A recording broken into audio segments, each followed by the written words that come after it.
This is Jennifer Miller with my current event. My article is Explainer, Kinetic and Potential Energy, found in Science News Explorers. The link to the article is at the bottom of the page.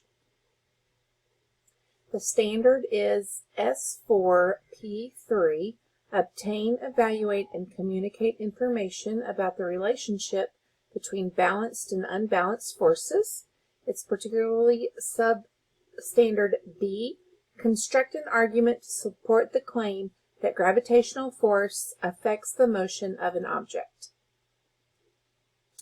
This can be used in the classroom in 4th grade. Force and motion are listed on the curriculum map for science standards. And particularly, it is suggested to teach balanced and unbalanced forces and gravitational force. Kinetic and potential energies both rely on gravity in order to work, and items that have potential energy are balanced, and when they become unbalanced and move, they put kinetic energy into motion. Under science and engineering practices on the curriculum map, there are several activities that go hand in hand with this article.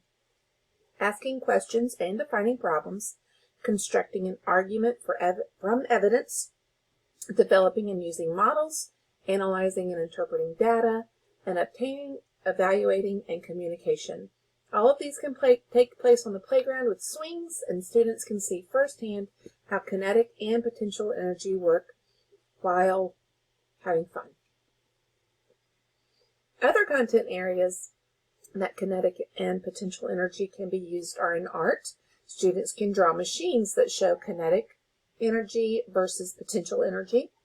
They can also be used in writing after learning about kinetic and potential energy, as well as machines that show these types of energies. The students could write about their favorite machine that showed either of these categories. Additional references.